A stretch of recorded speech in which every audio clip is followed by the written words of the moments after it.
Now in Karnataka, the CBI has approached the High Court of the government's move to transfer the disproportionate asset case against the Deputy Chief Minister D.K. Shivakumar to the Lokayukta. This case, remember, was moved to the Lokayukta earlier, and the CBI has challenged the Karnataka government move to take away the D.K. Shivakumar probe sanction, and the High Court, I think, is going to be hearing the matter very shortly, is what we are learning. Prajwal continues to stay with us. Prajwal, what more do we know about this? Could the hearing happen anytime now?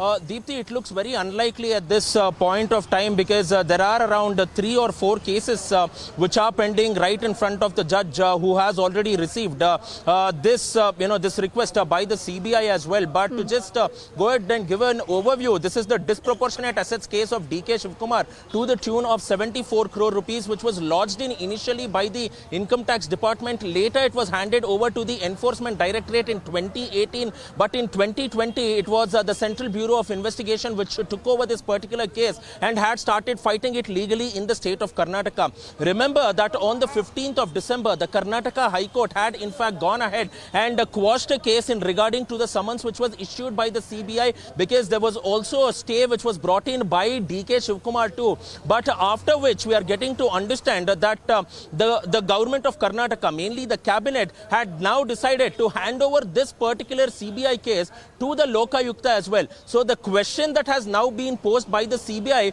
after obtaining this particular cabinet note which was passed in by the cabinet clearly shows that there has been a change of jurisdiction from center to the state as well, which is not right on their part as well. And this is something the CBI questioned, and therefore they put in this particular petition. It is not only the Central Bureau of Investigation but also a BJP MLA Basangauda Patil Yatnal too going ahead and questioning on the same lines whether the government of Karnataka, state government, will have the jurisdiction to transfer case from a central agencies to a local anti-corruption body, which is the Lokayukta in the state of Karnataka. So we will need to wait and watch whether it will come or not, because we get to understand that the courts will be wrapping up proceedings by 4:30 to 5 as well, and there are still 3 cases pending before his his case will be coming in. So it is likely to happen tomorrow, or there might even be a further date which might be mentioned as well. So therefore, definitely some sort of some sort of problem for D.K. Shivakumar as well. But the Deputy Chief Minister has also spoken that there is absolutely nothing to worry,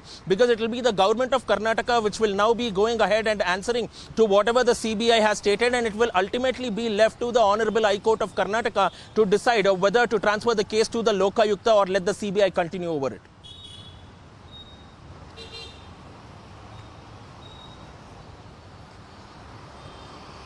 In fact, the Deputy Chief Minister of Karnataka, D.K. Shivakumar, also spoke on this issue, and he's under fire.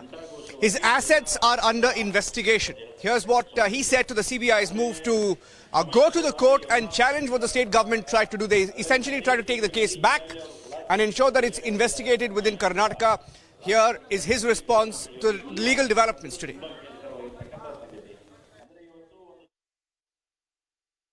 ಹಾಕ್ತಿರೆ ಸಿಬಿಐನವರು ಕೋರ್ಟ್ಗೆ ಹೋಗುವಂತ ಹಾಕಿರ್ತಾರೆ ನಾವು ಅದಕ್ಕೆ ಏನು ಹೇಳಬೇಕು ನಾವು ಹೇಳ್ತೀವಿ, ಸರ್ಕಾರ ಏನು ಮಾಡಬೇಕು ಹೇಳ್ತಾರೆ, ಅಲ್ಟಿಮೇಟ್ಲಿ ಕೊಡ್ತಾರೆ. ಎಲ್ಲರಿಗೂ ಕೂಡ ದೊಡ್ಡವರು ನ್ಯಾಯಾಲಯ ಅಂತಾನೆ ಸರ್. ಮೂರು ಡಿಸಿಎಂಗಳು ಆಗುದಿಲ್ಲ ಅನ್ನೋದು ಒಂದು ನಂಬಿಕೆ.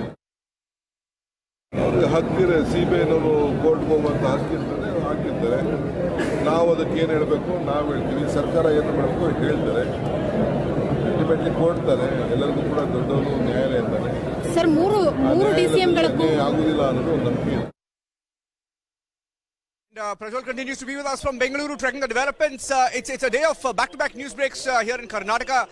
Just a few seconds back, you had the bail granted to the Kar Sevak, where the state government is increasingly facing fire for not putting the full facts out and reopening a 31-year-old case and arresting a Kar Sevak in a 31-year-old case. And the Deputy Chief Minister now also facing the heat. He's been facing the heat for quite some time now. Prajwal, now that the CBI, of course, has moved the court, it is a procedural issue. But the battle is long, isn't it, for D.K. Shivakumar? What next for him? And what next for his party? What will this mean for his party? Absolutely, because if we are going ahead and looking at DK Shivakumar's case as well, it's a double-edged sword too, because remember that there was a relief which was granted by the Karnataka High Court on the 15th of December, but it also essentially pointed out that the stay which was brought in by DK Shivakumar's legal team was also vacated at the same point of time once the summons plea issued by the CBI was quashed by the Karnataka High Court too. So this is a double-edged sword for him if we are speaking from the legal perspective and the context as well. Secondly, now if the CBI is going ahead and questioning about the jurisdiction as to how a central agency's case has been handed over to a state agency, that in itself will become the contempt of court as well as a contempt of law too, because this particular case was supposed to be going to the Supreme Court, but then the Supreme Court ordered the Advocate General and also the state's the state's attorney to go ahead and handle this particular case in the Karnataka High Court, because all of this has transpired within Karnataka between a period of 2013 to 2018 as well, and the case has passed through three central agencies, not one but three: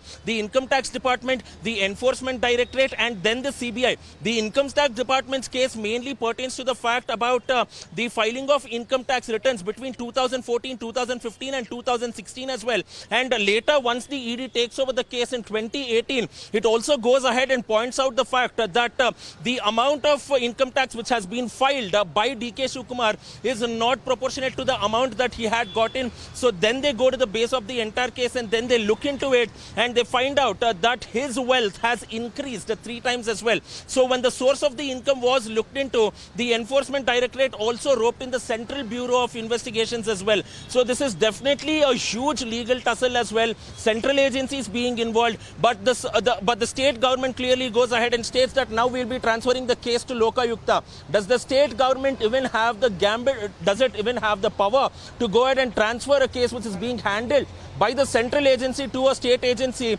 This will be a conflict of interest as well, because remember that it is also the Karnataka government, which is the Congress party, which is in power in the state of Karnataka.